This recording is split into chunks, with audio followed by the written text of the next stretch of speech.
Shower the rose petals, shower the rose petals, shower the rose petals, shower the rose petals. Lord of the universe is walking towards us. Lord of the universe is walking towards us. Shower the rose petals, shower the rose petals, shower the rose petals, shower the rose petals.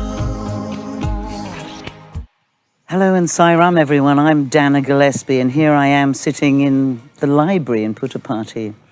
And I was asked to talk about my life. I've had a pretty colourful life, but in order for me to explain about my life with Sai Baba or here in Puttaparthi, I have to actually go back to how I started, which was in 1964. I made my first record in 1964. I was only 15, so you can, if you're good at mathematics, you can work out how old I am. And I knew I was going to be a singer from the age of 11. I started writing songs at 11.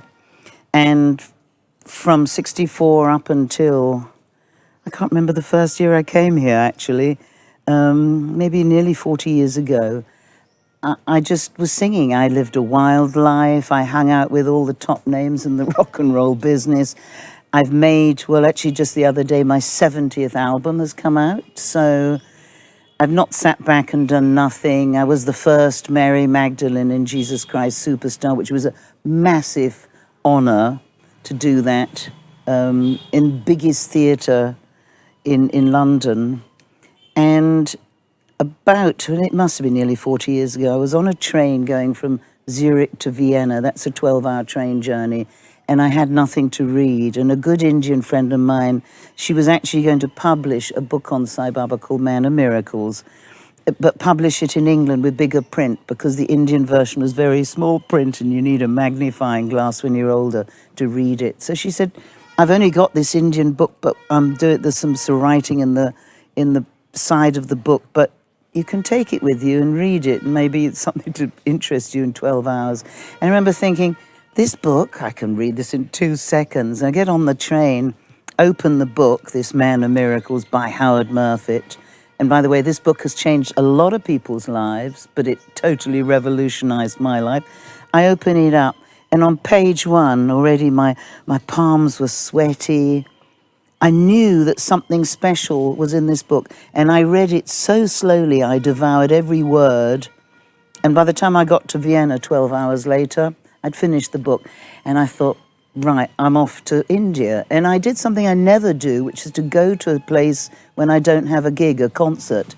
So 3 weeks later, I leapt on a plane, and I had this feeling, even going to get the visa, I could feel Sai Baba pulling me like a fisherman. He'd thrown out the fishing rod, and he was hauling me in, so that when I arrived, I was sure he was going to say to me, hello, I've been waiting for you. You know, you've come. I felt like the chosen one. What an idiot. What an ego. I arrived, didn't know where I was going to sleep, didn't know anything, wandered around like a lunatic, and he ignored me. And not only that, he ignored me for 12 years.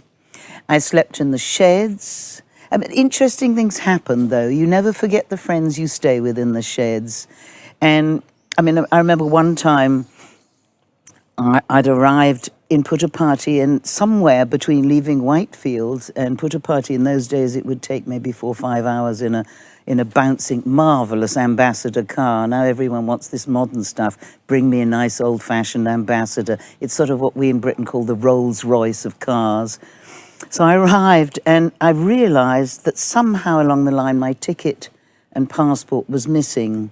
And this is the one thing you don't want to lose in India. You could lose your money, you could maybe get that back. You do not want to lose your ticket and passport. And I tried to register at Puttaparthi, which of course is Sai Baba's place.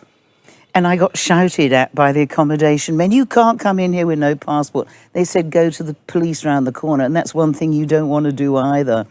So I thought, oh, what am I going to do? And I was absolutely distraught because I'm one of those people that never loses anything. And some Austrians behind me, because I go a lot to Austria, and they knew me, and they said, oh, you can come in the shed with us. But so I was all flustered, didn't know where I didn't even have a bedroll. I just plonked down. I had no mosquito netting. Everyone else was organised, had hangings, and all I can think of is, oh my God, I've landed up in this place with no ticket and passport. And in the middle of the night, I'm thinking, right, I'm ready to do Omkar. In those days, and you could go round and you could do the Omkar in the early morning. So I got up thinking it must be 5 o'clock, and I had no torch. I couldn't see anything. I rushed out, and I get to the back where normally people would line up. And instead there was just a sort of an old crone covered in what looked like rags, sleeping outside the door. There was nobody there. And I realised I'd arrived at 3 in the morning. Nobody was there. And I thought, what am I going to do? So I plonked myself down next to this elderly lady who was asleep. And I'm sitting there with my hand like this. And I'm thinking, what am I going to do? And I had my head in my hand. And at that moment, out of nowhere, a jasmine flower plopped. I heard an actual plop sound, and it landed in my hand. There was no wind. There was no flowers anywhere. And I looked, I thought, he's gonna help me. This is going to be fine. He's going to save me. So I save this jasmine flower, go into darshan, of course, which is when Sai Baba comes walking past.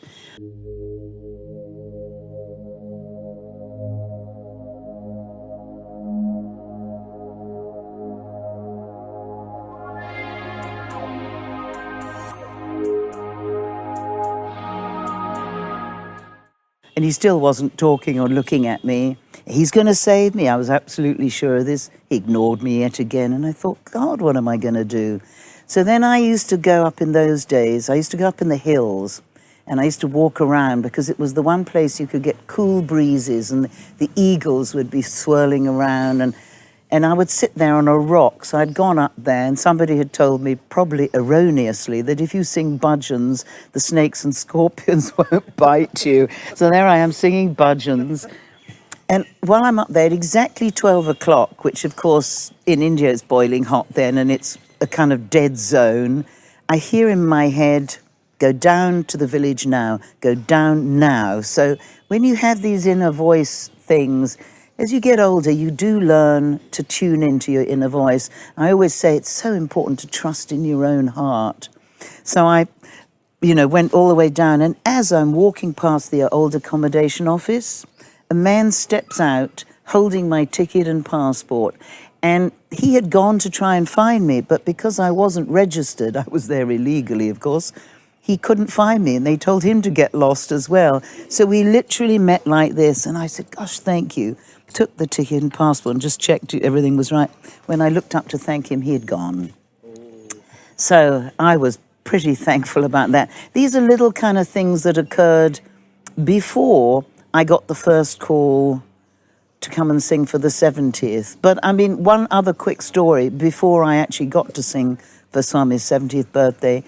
And I thought, right, I'm going to finally go for a birthday. I've never been to a birthday before, and I'd always heard, don't go, it's so packed with people, you'll get swamped and you won't even find a place in a shed, which sounded pretty terrible to me.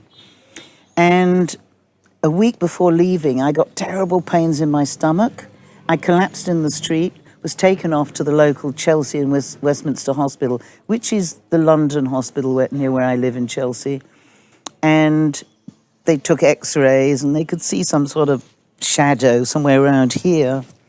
And they said, you've got to... Nobody said, cut this woman open. They just gave me loads and loads of pills, and I was on a drip. And my private doctor came in to see me and said, what are you doing in a public ward? And, and he used to be Rajmata's doctor as well, so he knew who Swami was. And I said, well, it's all right, Swami will take care of me. He said, you're bonkers, he said. But if something changes, you ring me up and let's see what can happen. So I said, but I'm leaving for India in a few days. So he said, well, gaga, he said. So the day before my flight, I come out of hospital. I'm feeling terrible by this time. I'm dripping with sweat and feeling like death. But I had this great bag of antibiotics, so I thought it would save me. I go home, get ready, come into the airport, London airport, and it's 5 a.m. The check-in things aren't open, so I'm sitting there. By this time thinking, I'm going to die, but Swami's going to save me. And I saw 30 kind of sadhu men in orange and dripping with, ash and everything, barefooted, and they're all chanting. And I'm thinking, this is the sign, he's going to save me. So I'm sitting there, and the check-in opens, and I could hardly walk at this point. And I go in and I hand my ticket, and the moment I hand the ticket, a voice in my head says very clearly, do not get on this plane. Take the ticket back, go home, call my private doctor. 3 hours later, I'm on the operating slab, and I would have died if I'd have got on the plane because I'd got an abscess. They had to take loads of bits of tubes and things out. It had burst. So if you get septicemia and you're up in the air, you die. They can't land, and they wouldn't have known what it was. So he saved me anyway. But after that, all through this time of my 12 years in what I call the wilderness, I knew I was meant to be there. Within my heart, I knew instantly Swami was all I needed. And even if I was miles away, and I often was, because when I was 15, I was caught in a very bad avalanche in Switzerland. So I was a bit of a champion skier, and I was British junior water ski champion for 4 years. So I was Miss Sporty in my mad youth. And I'm always at the back because I couldn't sit with my leg out. But I kept listening to this great music, and I thought, well, I'm a musician. I should really try and take this music to a wider audience.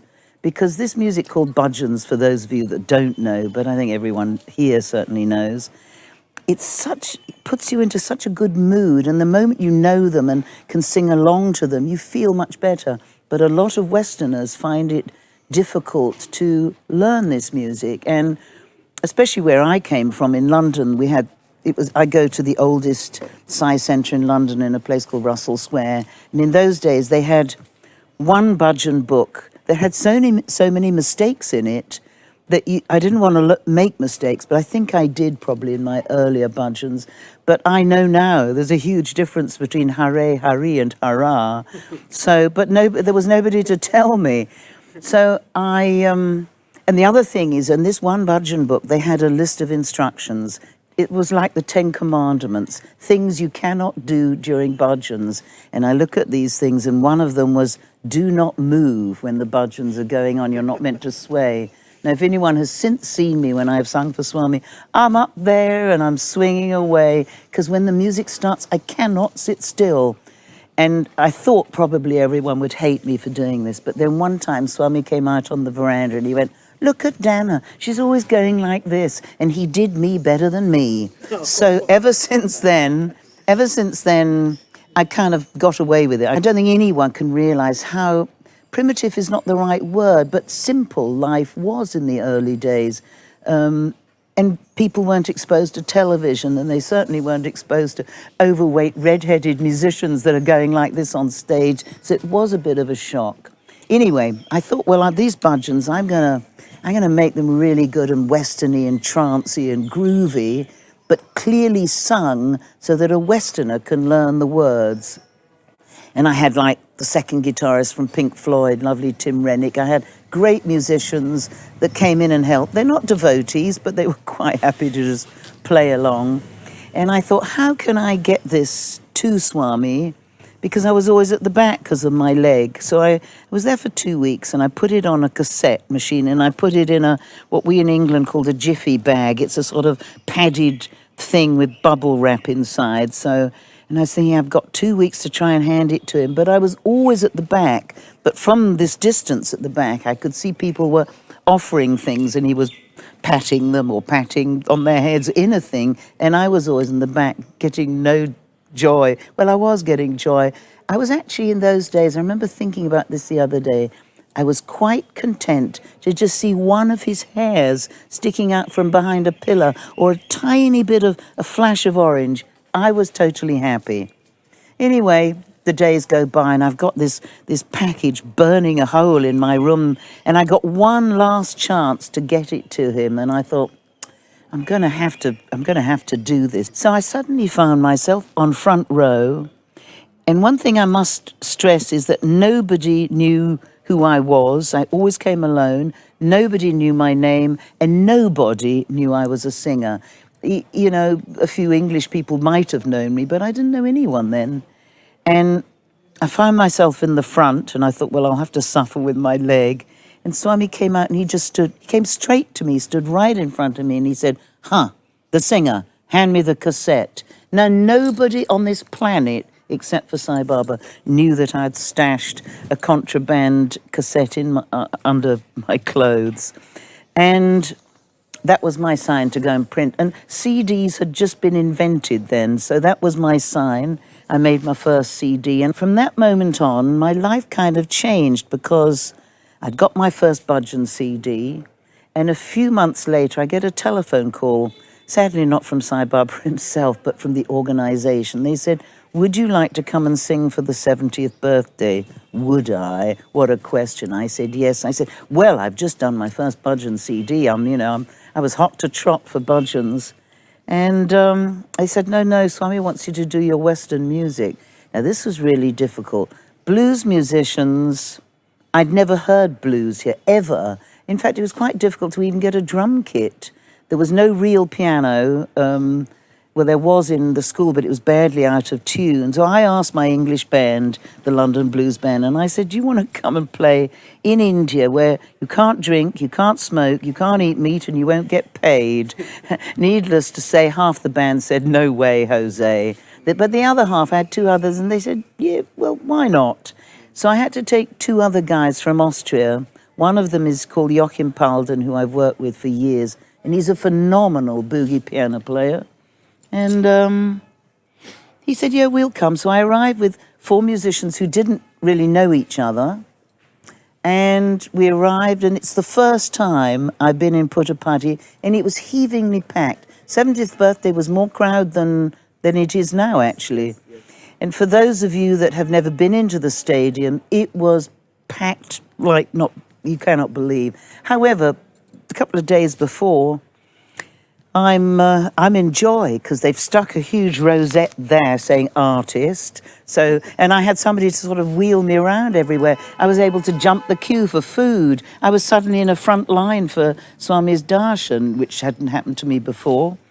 And I had a room on my own. Oh, glory, hallelujah. That was a joy. You know, you had a fan so the mosquitoes didn't come in and attack you. And I'd sort of been walking out. My musicians had no idea what to see. In fact, though I must say, Joachim Palden, my piano player, has since been here a few times, and his twins were born on the 23rd of November, Swami's birthday, which he's not, he says, I'm not a devotee, but he's a natural good man, and that makes a difference. So, a couple of days before the big 70th, and they had posters everywhere, remember, with all kind of huge names from India, all Indian musicians, and at the bottom it said Dana Gillespie, London, and probably everyone was thinking, who on earth is that? And I didn't know which day I was going to be on, but I remember thinking, having seen some Japanese devotees walking around with a mask, I remember thinking, I'm not going round walking with a mask, I'm not going to look ridiculous. And about an hour later, I got hit with the worst flu and dripping nose, and I was completely voiceless. But I couldn't tell my musicians because I didn't want to freak them out. So I just walked around thinking, my God, I'm again pouring with sweat. What am I going to do? So the day of the concert, for some reason, they put me on the 23rd, the final big day. And I was probably the least well-known of anyone there. But Swami knows what he's doing.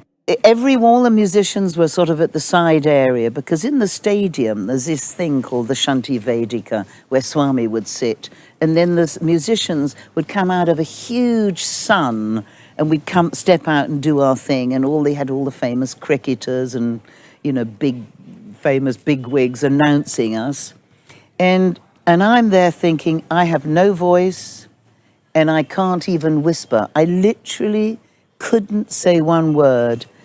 And Swami's sitting over on the side, and I look over to him, and he's quite a distance. And I say to him, Swami, you've got me in this mess. You must help me. And if you're going to help me, just please look at me once. And he just went like that, looked at me, and then looked back. And I thought, oh, I don't know what that means. But suddenly 2 seconds later, somebody I didn't know came up and said, I think I should give you 5 cloves to suck, which I threw them straight in my mouth. And then another guy came up and said, my father's a singer. I think you should just have some vibhuti, his grey ash. So I threw that in my mouth. And then I noticed there was a huge group of children who were all made up, ready to go on and do their thing. And they were suddenly cancelled. Timings, they were cancelled, and you could see them running around with mascara everywhere. This has been a very good lesson to me, because you can prepare yourself, you can think you're going to perform, and at the last minute, Swami can change his mind. And it could have happened to me, but it didn't. So I step out onto the stage and I open my mouth. I cannot say that 100% voice came up. I probably had 60%. Joachim, the piano player, only played real piano. So we had this huge grand piano. God knows how they lifted it up onto the stage. It had been the day before so out of tune, and Joachim had bought a tuning fork, and it was still out of tune. But by the end of our gig, somehow it was all in tune. But one leg was missing, so they had it on bricks. I mean, it was chaos. Anyway, but those were the glorious old days, because I suppose from where I sit now today, that's 25 years ago, sort of. So we did the gig, and I had a problem, because blues music is often quite racy lyrics. It's music from the 20s, 30s and 40s, and you have to remember that all Western music is based on blues. You wouldn't have your rock and roll or your jive and your jazz or anything without blues. And it's music that people used to sing when they had pain. If you were a slave 100 years ago in a sugarcane field or something, you only had your voice. You had music to lift up your soul. So people often think, and it's wrong thoughts, that blues is depressing stuff. Blues is about joy. If you've been cheated on, or your man has walked out, or you're hungry, or you've drunk too much, all basic life stories would go into these songs. And so it's a very real kind of music, which attracted me from the age of 11. And I know that nobody in Puttaparthi had heard the blues before. But Swami, I think, must have wanted me to take a wider message through. So I had a problem, because none of my lyrics were suitable to perform in front of Swami. I mean, absolutely not. The grooves and the style, yes. So I sat down and I wrote in a sort of Chicago blues. Each city in America has got a certain style of blues. So Chicago blues is it's kind of, we call it Humpty Dumpty Dumpty. It's a very simple style. And I wrote, I sigh for you. I was rather happy that I'd got the word sigh double meaning with Sai Baba. And, I sigh because I do sigh for Swami all the time. Well, I used to. Now he's everywhere, so don't need to sigh. But then I used to do a boogie thing, which had a rather irreligious title called Come On If You're Coming. I changed it to Happy Birthday Baba, because nobody ever sang happy birthday songs like that. I'd never heard it before. And then I did a slow blues, and I called it Big Daddy Blues, because I used to call him Big Daddy when people who didn't know who Swami was, and it was new in my life, I would say, oh, I'm just going off to see Big Daddy. They probably thought I was going somewhere completely different, but I knew what I was doing. I mean, everything I've always done has been, I consider, in a kind of purity. It may be misconstrued with others, but that's their problem, not mine. So when the show bit was over, and the other thing is, I forgot to mention the important bit, the moment we started with our first chord, Swami, who'd been sitting on a chair, got up and he got onto the jewel, the swing, for those that don't know, and he's sitting happily listening to this blues, swinging away, while 99.9% of the audience were going, what is this dreadful Indian music? We want sitars, we want holy stuff, and you've got all this Indian stuff, this rocking stuff going on. The whole thing was over, and I went to thank the sound people, because actually sound people are probably one of the most important people you can have when you're doing gigs. And it was a sound company called Davis, and I knew them from India. So I'm thanking them, and all my musicians had dumped their drumsticks and bits and bobs and guitar and strings and things onto my stuff, and they'd gone off to have a good time. And I turned round, having talked to the sound people, and the whole stadium was completely empty. Everything was deserted. I was alone with all this stuff to carry. My shoe had just broken. My leg was in agony because I'd been standing for hours. And I remember carrying all their gear, this clobber, through the village, thinking, one moment you can be up there singing for God, and the next moment you can be down there. I might as well have been cleaning the lavatories, actually, cuddling, taking this stuff and in agony with my leg. That was a very good lesson. Equilibrium is very important in life. So I'd been told, don't worry, Swami always sees the artist the next day. You're bound to be seen. So I was all ready for this. My musicians had said, we're not hanging around. And they'd leapt in a taxi. Well, they'd called for a taxi 3 times. It didn't turn up. And I said, please stay. They didn't listen to me. They leapt in on the 4th taxi. They leapt in, which killed a dog on the way. And they landed up in Bangalore in a room loaded with rats. That'll show them. So the next morning, with my nice artist badge, I'm seated, there's all the artists are lined up in front, so you're in full view of everyone. And I'm sitting there, and Swami comes out and he chooses everyone, go. He gets to me, he ignores me, picks everyone else. Every single person was chosen to go in except for me. And every time I tell this story, I almost can taste the blood in my mouth because I had to chew on my gums to not cry. You know, Swami, what had I done? Had I sung the wrong music? You wanted Western music. What had gone wrong?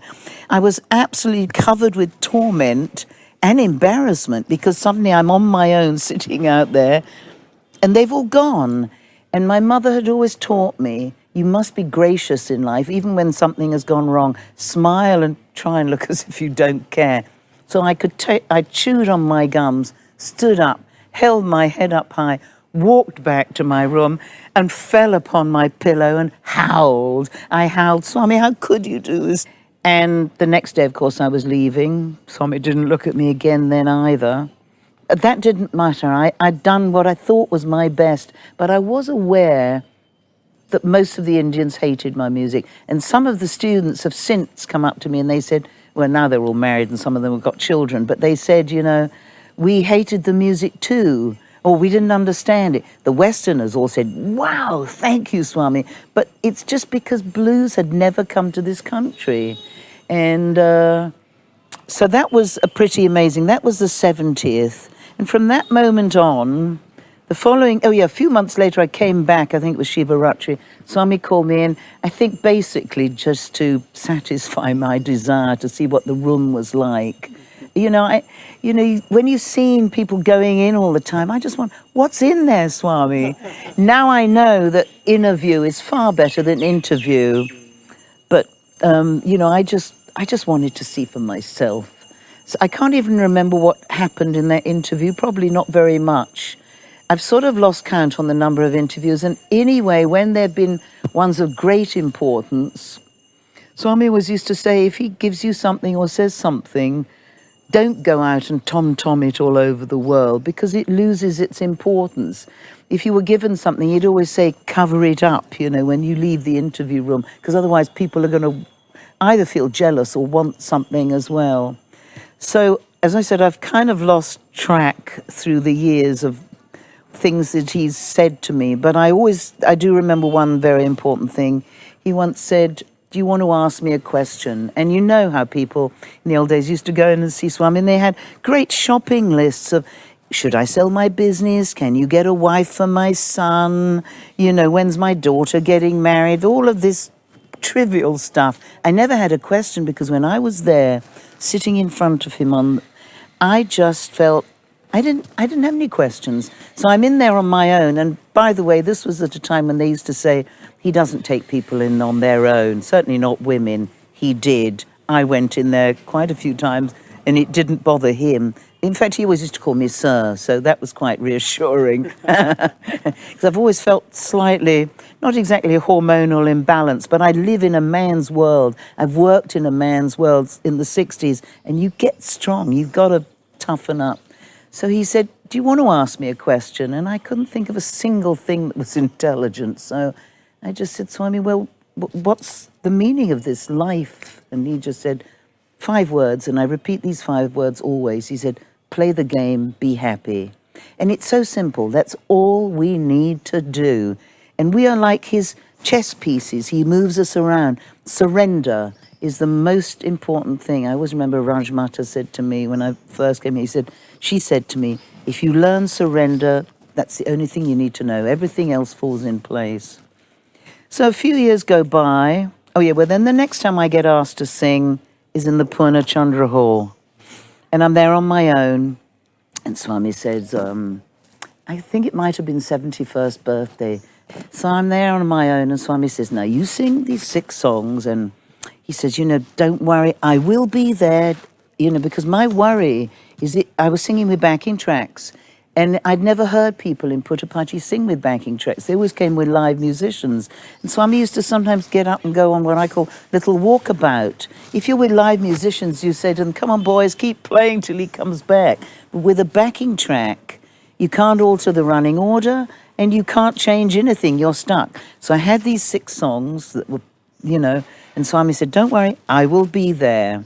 And he said, don't worry, you'll get marvelous equipment. You'll have the best monitor, the best microphone, and nice speakers. And some of you will know what's coming next. So the day of the concert in the Purna Chandra Hall, because I'm quite theatrical, I thought I could step out with my microphone and I could walk over there and I could walk over there and I could sing, and because I'd noticed that a lot of the Indian performers usually look terrified, and they never smile, and they never talk in between the songs, and they don't command the stage, which of course I'm used to doing.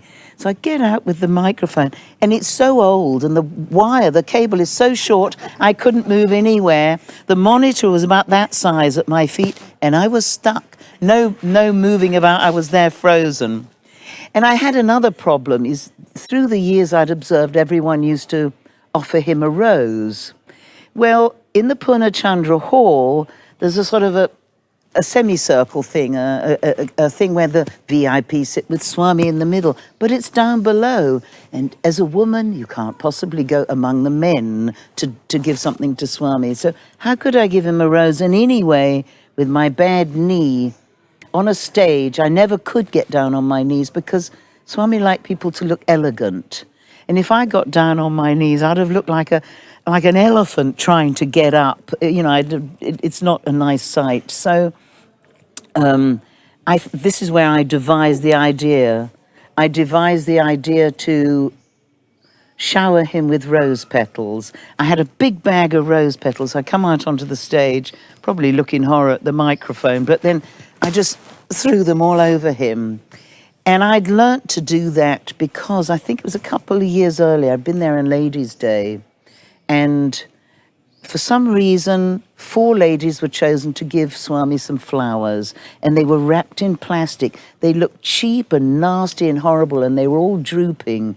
And one of the ladies was a famous actress, Hollywood actress, I shouldn't say her name, and 2 other bigwigs from here in the ashram. Why they picked me, I don't know. And I'm given these flowers, and I'm thinking, I can't give these to Swami. They look awful. And I was told, no, you must.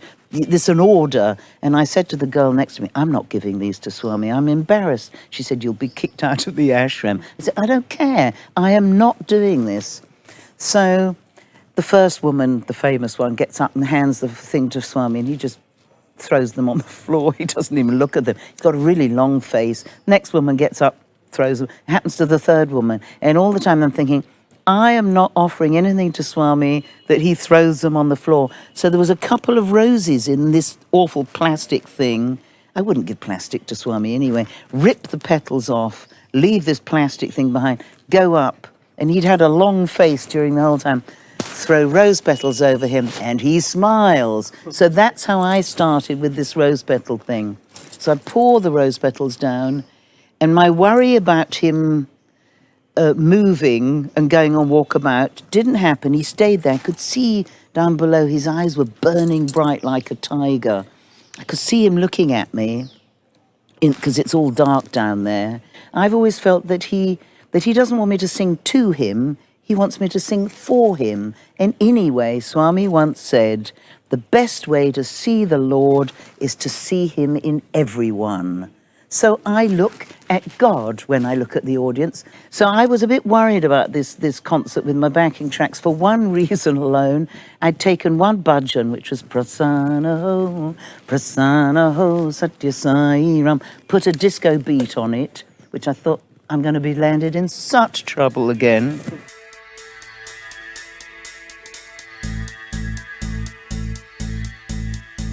Prasanna Ho, Prasanna Ho, Prasanna Ho, Sathya Sai Baba. Prasanna Ho, Prasanna Ho, Prasanna Ho, Sathya Sai Baba. Kripa karo Prabhu, Kripa karo Prabhu, Kripa karo Sathya Sai Baba. Kripa karo Prabhu, Kripa karo Prabhu, Kripa karo Sathya Sai Baba. Daya karo Baba, Daya karo Baba, Daya karo Sathya Sai Baba. Daya karo Baba, Daya karo Baba, Daya karo Sathya Sai Baba.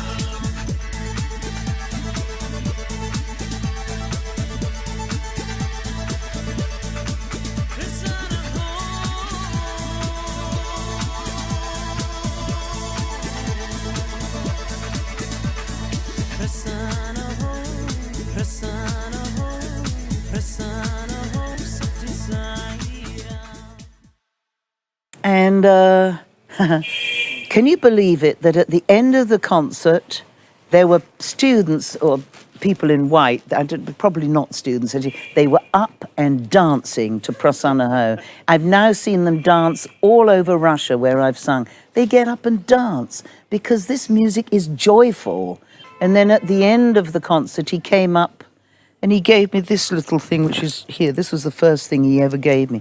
Since then, actually, he's decked me out like a Christmas tree. It always makes me laugh. I mean, I'm a blues singer, but he's got a sense of humor as well. So he put this over my head, and I go back to the room, thankful that I've done I hope, a good job. And the next day, Anil Kumar, who everyone here would know is, Swami would translate and he would speak in English. Anil Kumar, who's never spoken to me before or really since. And anyway, when he does announce my name, he always calls me Gillespie rather than Gillespie. But that doesn't matter. He came up to me and he said, I was sitting on the floor next to Swami last night and he said, when you were singing, he said, look at Dana. She's not just singing, she's experiencing the bliss, he said. And then Anil Kumar trotted off. And I walked to my... What Swami told him. Yeah. So the Swami had said, look at Dana, she's experiencing the bliss. And I'm thinking, bliss? This is not so. When I have sung for Swami, it is not a state of bliss. It is, I'm a professional. So usually I'm thinking, what's the next verse? Is my makeup dripping? Is my sari still on? That's always a concern. Or, what's happening? Because I'm thinking about my work. But when I have sung the songs, when I practice songs, especially a song that I wrote for him called Guardian Blue Angel, and now when I'd be staying in Rajmata's house, where the acoustics are amazing, I used to practice in there, and I'd start this song, and I would be in floods of tears. Not one note would come out of my mouth. So I know that Swami would switch me off. I had no bliss because I have a job to do. He wants me to sing for him. So I don't know why he said that, but yet again, another sense of humor. So I don't have bliss when I've sung for him. I'm thinking how I can do the best job for him. And I still do that now. I mean, it's lovely to sing in the Sai Hall when you've got your bare feet and you're walking across the marble.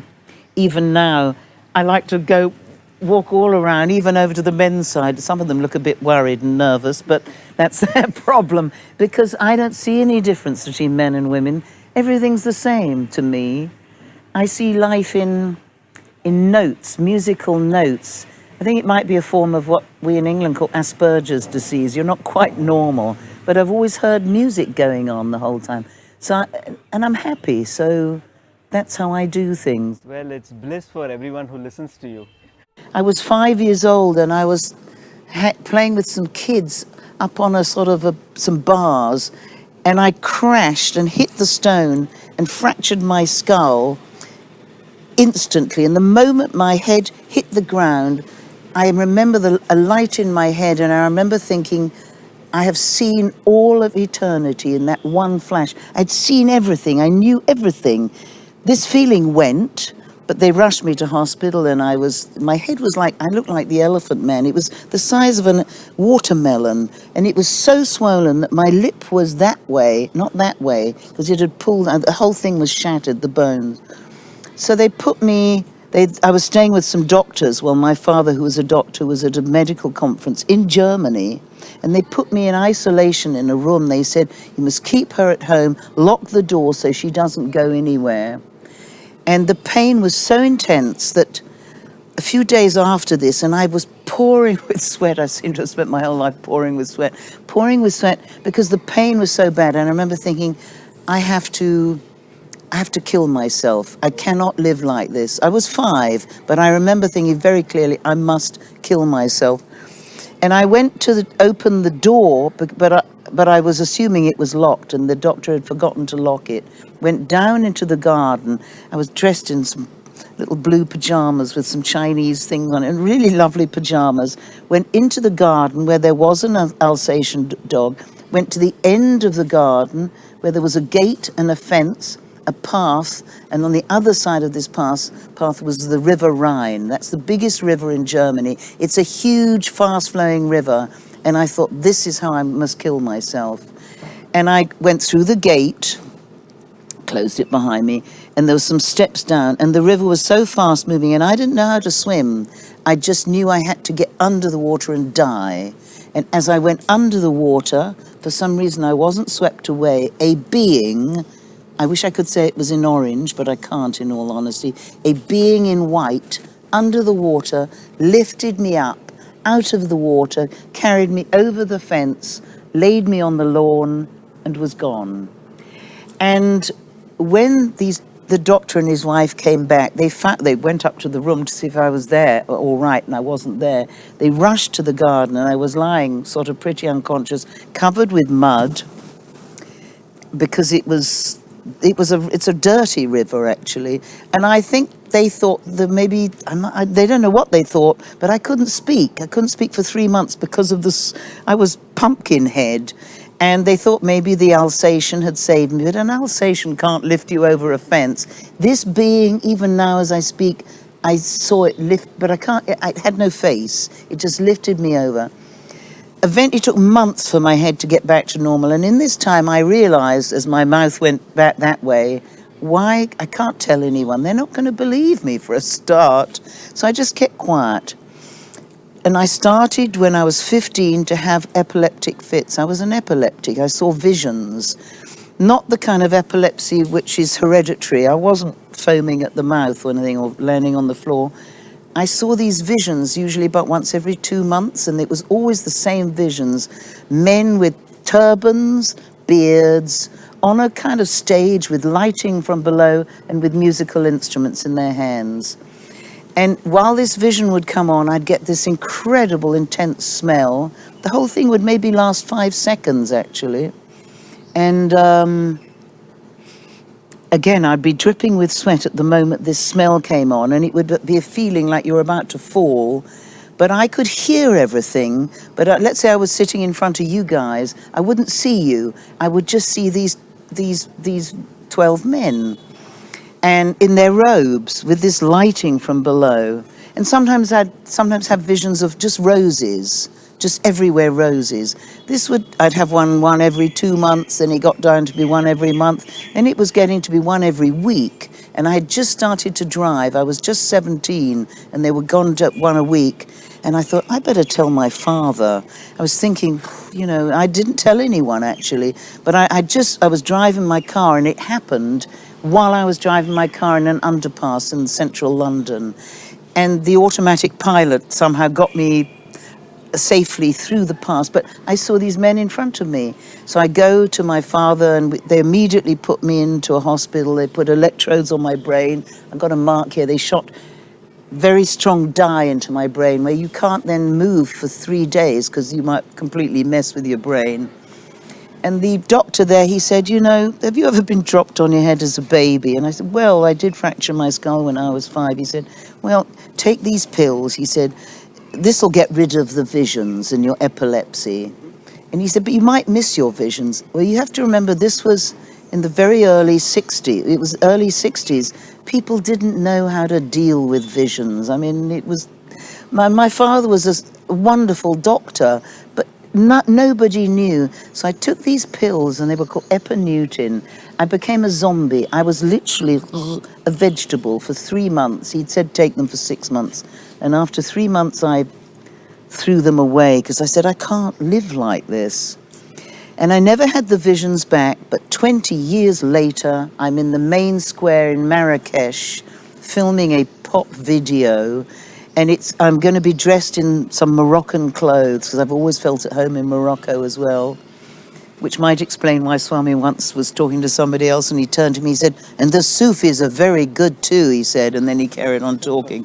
So that might be it. So I'm sitting in the front row of a huge festival in Marrakesh, and there are 450 folklore people from all over North Africa, dancers, camels, horses, and musicians. And suddenly, onto the stage come my men, the same robes, the same beards, the same instruments, the same lighting from below. And the moment I saw that, I realized that life is not as we see it. Now, this was before Swami. For the first time when you actually got that book, you know, when you got Man of yes. Miracles, and you've been a musician from age of 15, 16. Yeah, 15. And you always, I think all music is about love, if I'm not mistaken. Absolutely. It shouldn't happen unless there's love. Yeah, exactly. It does And for some. it's, so when you have seen love, when you have kind of sung about it, and when you got this book, what changed? Well, I knew I knew I'd seen something that's beyond. I never had this feeling before. I mean, I'm brought up what we sort of call C of E, Church of England in England. I was confirmed at the age of 13, although I remember being, I mean, the vicar was known as being rather peculiar, so I never went back to church after I was 13. And I wouldn't go near a church at all. What changed was Swami actually brought me back to my own religion. I don't mind if I'm in a church or a temple or a mosque, which I wouldn't have done before. But something happened slowly inside. I think he had to scrunch out an ego. Well, we've all got egos that have got to be thumped down. But in my profession, you have to remember I was in lots of films in the 60s and 70s running around. There was a type of film in England called Hammer films. So I'd be rushing across in this film fighting dinosaurs and pterodactyls before this awful computer-generated stuff was happening. And so ego must have been there, and I had to be squashed in those 12 years. But I just knew I had a master. I had somebody to follow, somebody to teach, and somebody to love that was beyond any of the other sort of love I'd known before. That is really important. It's when you get inside the book, it's the way he worded it, the way he said things. Of course, it wasn't just the moment I read that book, I then had to search around to get the next one, which I think was Sam Sanvice's Holy Man. Yes, with the psychiatrist. And then I moved on to Phyllis Crystal's Ultimate Experience. I started with the easy ones because I was a beginner. I felt I was a raw beginner. And just floating around in the ashram was teaching me stuff as well. The first time you actually came to Parthi and you saw him, what did you feel? Well, he was an orange dot from far away. I can't remember what I felt. I just knew that I was meant to be there. It grew. I didn't go immediately, oh, this is marvelous and wonderful and I love you, Swami. It wasn't like that. I knew I had to go through some kind of process to learn. I was more keen, I just wanted to learn. I must know more about this thing that's happening to me inside. Right. So what was actually happening to you inside? Like, for example, what pushed you to come again after the first Well, visit? because I knew I hadn't learnt enough in the first visit.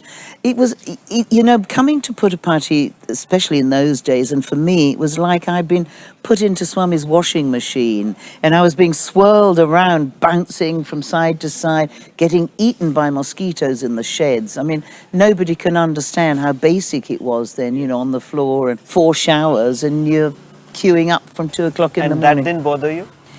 No, I come from a very good family, and I must tell you about my family for 1 second.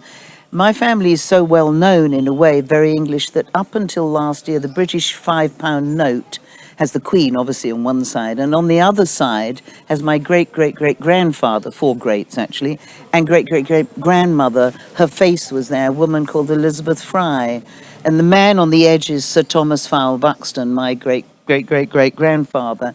And he's almost single-handedly, with another man called William Wilberforce, abolished slavery.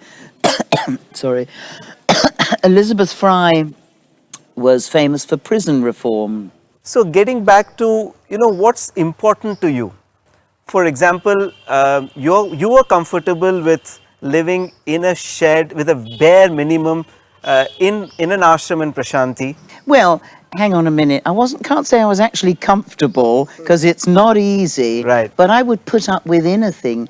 I would walk through fire. I remember once there was something in the Purnachandra Hall and because I wasn't getting any VIP thing, and the women were pushing to get in. The sun was on the flagstones and it was boiling hot.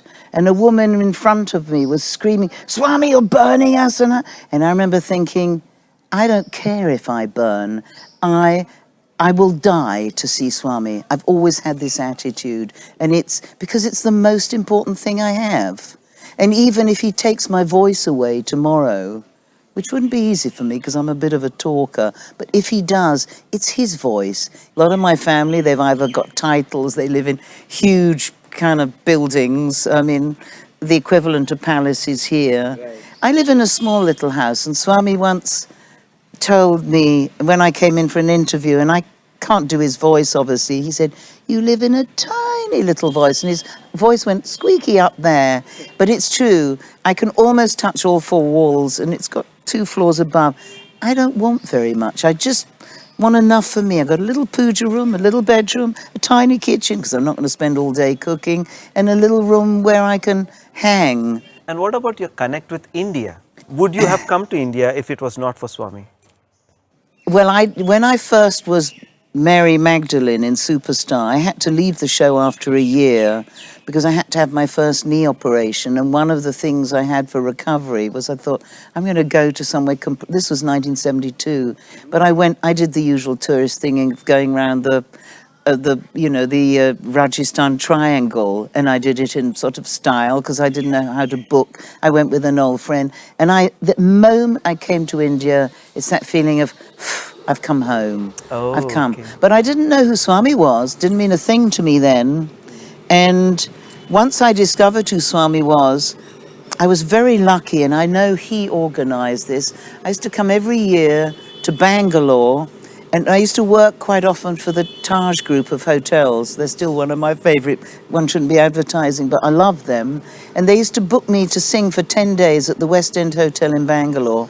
I'd sing in the evenings with my piano player. He'd spend all day lolling around the pool. I would, straight after the concert, I'd get into an ambassador car, still my favorite. And where do you find them on the roads? Right. Big mistake. They're going to be collector's pieces one day. Right. Now it's all this, I don't want AC. So I'd get into this car, lie down and do the drive, which would take 4 or 5 hours, be ready for morning darshan. It used to be about 5 in the morning in those days. It was 5 or it was 6? 6. 6. Yeah, It was 6. very early. Yes. I'd arrive like a complete damp rag, completely like a zombie, plonk down anywhere, see a tiny speck of orange from somewhere. He'd do his thing, and then I'd get back into a taxi, get back in time for lunch at the hotel, have an afternoon sleep. I did this quite a few times just because I wanted to be close to, I just needed to see Swami. I knew I had to go through that washing machine an awful lot of times. Well, the 75th had a lot of interesting stories right. because, again, I've been told, bring your musicians. So this time they all agreed to go because I'd dangled a carrot. I'd got them some gigs in Bangalore, in Bombay. We played This this was great... the year 2000. Was it? You Yeah, tell me, I yeah, don't know. So 75th, yeah. we played the Brindavan, which is closed now. All the good places have closed in Bombay to play Mumbai. Well, they were happy until they got here. They absolutely hated it. Swami had decided in his ultimate wisdom to install speakers all over the ashram, and they did 24/7 Vedas outside everybody's window. Nobody slept. Well, I mean, I was quite happy. They were okay at the gig, and Swami had said, don't worry, I will give your musicians, they will be looked after, and I'd made sure that they all had sort of pastel shaded kurta pajamas because they didn't really want to be in white. And I had my assistant Greg there, and I had a didgeridoo player, and Chandru, this amazing violin player, yes. from Bangalore. So I mean, I had the full team, everything was perfect, and I was doing some blues, and of course I'm still at that time in shalva kameez with a dupatta. And what I forgot to mention is that Swami used to come always back into the mandir before singing and also in the stadium to make sure that this mad woman had got her dupatta pinned and then eventually into saris. So I got even now red scarlet satin shalva kameez with a gold dupatta, and I was hot to trot, and we arrive early for the sound check, and you know, Swami had said, don't worry, they're going to all be well fed. And the hours went by, somehow everything took forever to get the sound equipment right. And actually the didgeridoo player, who didn't even know where to sit, was about to sit on Swami's chair. In fact, he did sit on Swami's chair, so I had to pull him up quickly. I mean, they didn't know, bless them. But they're great musicians, Right. and so I'm not bothered that they didn't know. But finally... you know, they was getting starving, and I was about to have a rebellion on my hand. But then I remembered Swami had said, don't worry, I will look after them, you know, they'll be well fed. But they were all starving and ratty and about to bite my head off. And at that moment, at the last moment, on comes a truck with huge vats of, in this case, paisam, as everyone knows how much I love paisam, which I've got some paisam stories which might have to wait till later. But food came in, and we had so much we could feed all these sound guys, everyone got fed, the lighting guys, everybody. We had a whale of a time. They could get changed everywhere. They'd forgotten where they're going to put this woman to get changed. So I had the privilege of getting changed in Swami's room, which was very nice, and it was sweet. So when I was finally changed, and Swami did eventually turn up, he came to the sort of backstage area, and he looks at me and he says, what do you think of this weather? And there it had been a bit drizzly, and the clouds were all over the place. And I said, Swami, I'm from London, you know, I'm used to the weather. He just sort of looked contemplative. And I looked about 10 minutes later, and all the clouds had gone. It's as if he'd given them their marching orders.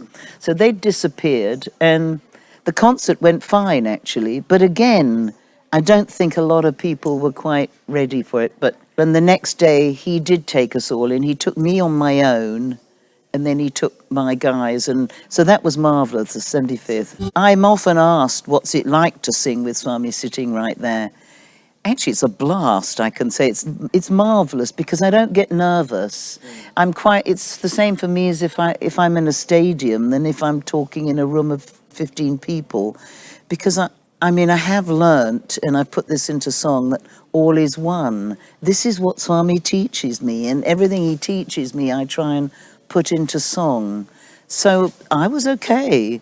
They're just used, and we're used to doing big venues, but nothing, I must admit, as big as that one. As the Shanti Vedika, yeah. Yes, pretty amazing. Yeah. It was lovely. It was lovely. I prefer singing there than out the side where you step out of that sun thing. Right, Because Swami would be so far away. We've got the 76 to get through as well.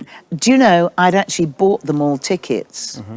And they came and gave me the tickets back. I mean, I might as well have just thrown the whole thing away. That we're not going because, but they were frightened, actually. This was not my blues musicians, actually. This was the year that I did the music Mirrors of Love. Blues musicians are much more feisty. They'll go through fire for me now. I know they will because they're wonderful guys. But these were guys that were doing music that was a bit kind of slightly more floaty and trancey and Indian-y, actually. You know, I was putting Indian sounds in. Still Western, though. And so I can't believe 2 days before they come and return the tickets. I was shocked, actually. I thought, you spineless lily-livered twits, why don't you trust me? I probably thought much worse words than that, actually, but not on camera. And so, but then I got golden boys. Yeah, Swami came out and he said, where are you musicians? And I said, well, Swami, I haven't got any. And he said, don't worry, I'll send boys. He said, boys, Swami's students, of golden, marvelous boys. And people have to remember that not one of these boys were actually musicians. It's a sideline for them, a kind of marvelous hobby. They're all learning subjects I don't even know how to pronounce. So at that time I was staying in Rajmata's house. Swami had always said, that's your home, you stay there. And at the back of the house is a room where we could practice.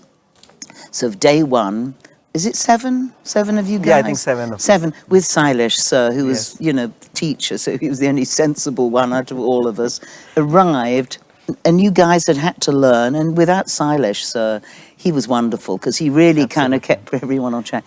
I'm talking on camera here now, but I'm speaking also to Sai Prakash, because he was the sitar player, fiddling around with the sitar, and you'd only been playing it about 2 years. Exactly. And tuning was difficult, and I remember saying to Rajmata's daughter Hema, I said in the evenings, oh, I don't know what we're going to do. The sitar play, oh, it's all over the place. It's going to be dreadful. How's he ever going to learn this? And every day we'd be practicing. And then one day Swami said, and sometimes we would practice in the Purna Chandra Hall. Yes. And it would just be us on the stage. The Swami was staying above then, and the curtains would be down. And you guys would be seated facing the curtain. And I remember this, one day you were all playing and suddenly you all just stopped. And then, of course, I realised what this was. I turned round and there was Swami who was peeping through the curtains. And, you know, that was great. He used to sort of make everyone laugh. But anyway, he came over and he said, I'm coming to the house. Don't tell anyone, but I'm coming to the house, so, you know, be prepared. I think it was on a Thursday to the practice. So I told you guys, and I told, you know, the lady of the house, because everything had to be cleaned and prepared, and, you know, his chair was brought out and his silver utensils were polished till they shone. And I remember we were practicing, and you could almost feel his presence. You could feel it like a sort of oomph wave coming into the house. The food was prepared for about 15 people. In the end, about 50 people squeezed into the outer room. Everyone got fed, but that's a bit of the end of the story. He came and he walked in and he sat down on the chair. And on day one at rehearsals, I'd said to the boys, I said, now, when we do the concert, I'm going to introduce each of you name by name. And all of you paled, literally, and said, no, you can't do that, we're Swami's boys. And I let it go, but I've always been upset the way that here musicians have gone on, they played for Swami, they don't introduce who's playing for them, who's on tabla, and they don't talk in between, and they don't smile. Right. You've got to smile, you've got to look happy. Anyway, I was prepared to not introduce, but when Swami came in, he sat down on his chair, and the first thing he said, when you do the concert, he's going to introduce each and every one of you name by name. I think we all gave a little giggle. So anyway, Swami sat for the practice, and I can't remember what you were doing. You were probably still fiddling around with the sitar. And but we were progressing. I can't remember how many songs, 7, 8 songs. 7, 8 songs, yeah. It's from this, and a lot of it had Sufi thought. There was one song called More Than a Mother's Love, which is a Mirabai song, because Swami's love is more than a mother's love. And I know I had the most marvellous mother who used to come here with me, but Swami's love is even more than my mother's. So he sat through the rehearsals, and then afterwards, the food had been prepared on a long table. There were 15 plates of savoury things, 15 little bowls of payasam, and Swami's standing there, passing them out. And I'm right behind, and there's a row of seats behind. So Swami's passing out this food, and I remember thinking, I'm behind him, and I'm thinking, oh, Swami, I don't want any of that savoury stuff, but I wouldn't mind a bowl of payasam. I thought it, and without missing a beat, he reached forward, picks up a bowl of payasam, gives it a little stir, gives me a smile, hands it to me, and then hands on with the savoury, which makes me think, be careful what you wish for, because he might give it to you and it might not be good for you. Let's face it, too much payasam isn't good for you. That was a sweet lesson. Yes, it was a very sweet lesson. So then he sits down. I sit down next to him, but I must say, to be respectful, I didn't plonk myself in the next seat. I left a respectful seat in between him and me. I would have loved to have cuddled up, but I wasn't that bold in those days. Even then, respect. You've got to have respect. I don't remember him eating, but I probably guzzled my payasam. If we cut to Whitefield, which of course I love being in Brindavan, because physically when Swami would come out, it was quite close, and they always let me sit with my bad legs, sit on a ledge, and I would sit on my tiger skin cushions, which I still use now. And he'd come past, he'd go, "Oh, hello, tiger," because there'd be a bit of tiger skin sitting out. And I once bought this group with Frankie Miller, the famous guy in the wheelchair, and we didn't come as a group. I said, we're not going to walk around looking idiotic saying UK. So all of us had a little bit of tiger skin chiffon in case I had to wave it. That's a whole other story, but I'm going to go back to Whitefield. And there's a group of ladies that used to sing, and they used to sing in what I would call the graveyard shift, which is the middle of the day when nobody wanted to listen, because they'd all gone for lunch, and us poor Westerners were allowed to sing. And the teacher was a wonderful Indian girl called Anju, and she was a wonderful teacher. And they used to sing great, but nobody heard them because they'd all gone to lunch. So I thought, wouldn't it be nice if I could record them? So I booked a studio, and we practiced hard. I bought them all pink saris, different shades of dusty pink. They all looked lovely. Not that anybody saw them, but we saw them. And we practiced hard. I booked the studio, Arvind's studio in Bangalore. I booked the van to take us. And we had a couple of musicians, but we needed a harmonium player. And Sathya, isn't he a teacher here? Yes. What does he teach? Chemistry. Oh, God, another subject I don't understand. But, lovely keyboard player, a harmonium player. And I said, Sathya, day before the session, can you play harmonium for me with this ladies' choir? And he said, oh, I can't. And again, he nearly blanched. He said, no, you can't. But you can if you ask Swami. And I only had one darshan chance to ask. So I thought, well, all right. I wrote on a big piece of paper, Dear Swami, can I borrow Sathya to come and play harmonium with a ladies' choir in a studio in Bangalore? And don't worry, I will chaperone him well. Love, Dana. And I didn't put it in an envelope because I don't want Swami to take the letter and go off. I needed an answer then and there. So he comes out and he takes the piece of paper and he's got this letter in his hand. He goes, Sathya, ladies' choir?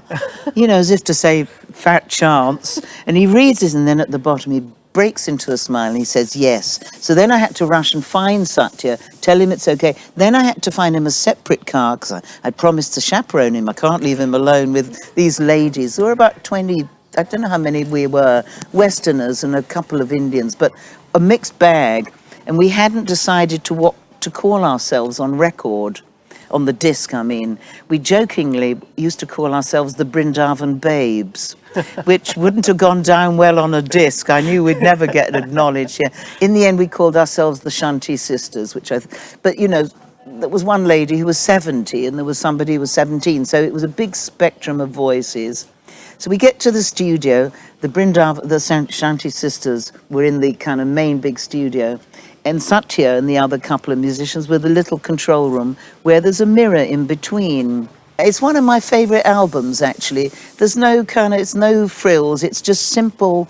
The Shantis is called Sing Out. It's just a really good way for Westerners to learn bhajans. Right. And many people say they learn bhajans easier from me singing bhajans because I don't put lots of the wiggles in. I keep it straight if I'm not making mistakes so that they can learn. And I always put the lyrics in the booklet. Swami once said to me, I'm going to give you spiritual diamonds and you will take them all over the world.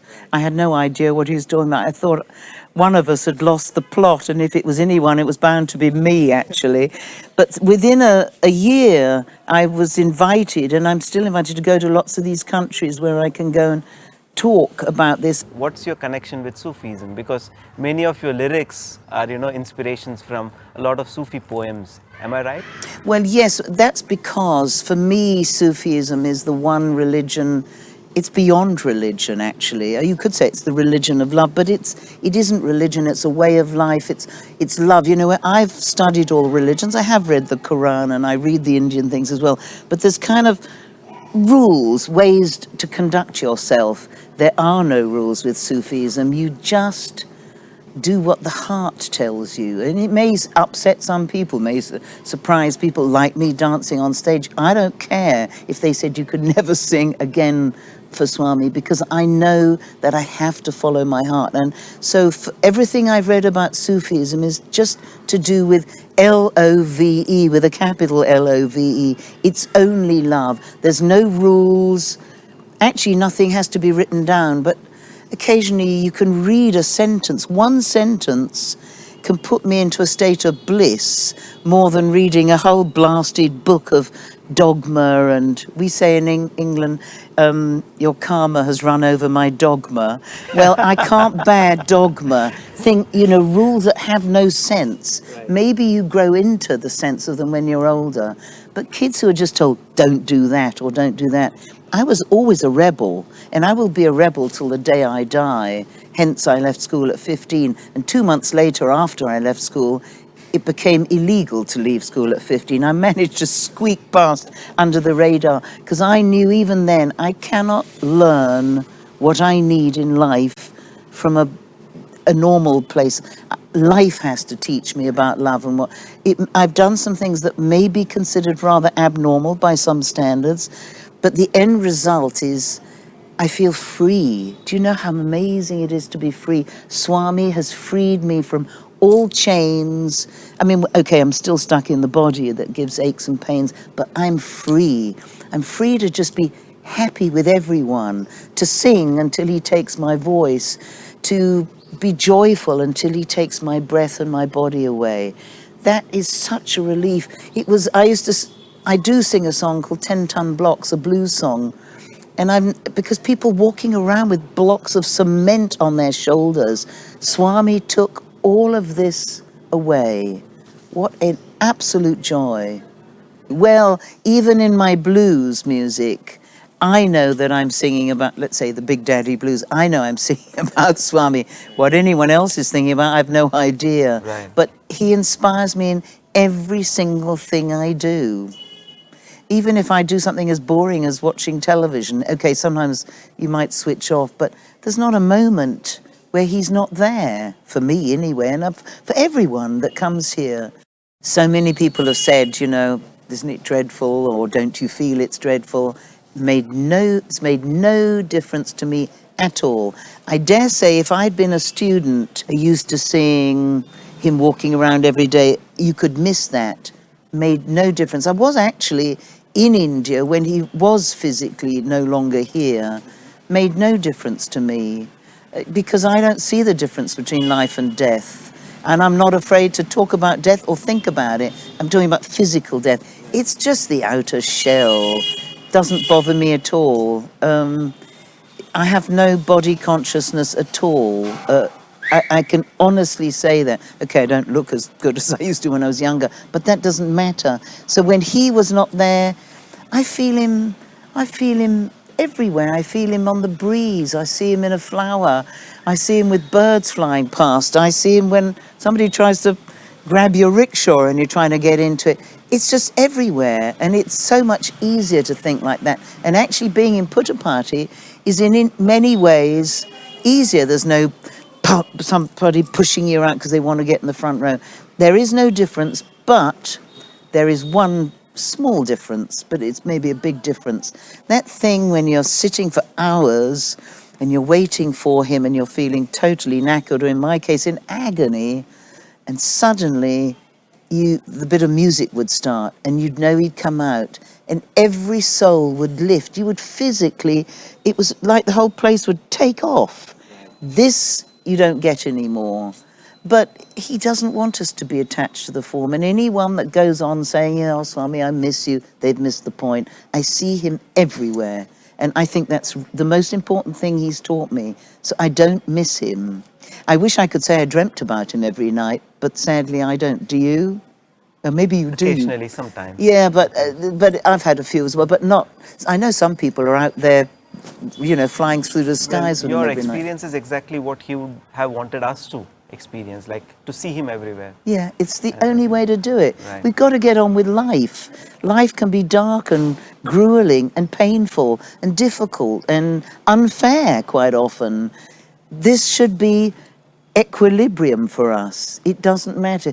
Every test he puts our way, and when things are really difficult, we should be saying, thank you, Swami. You've given me another chance to grow with, and hopefully closer to, not closer to you, we can't get any closer.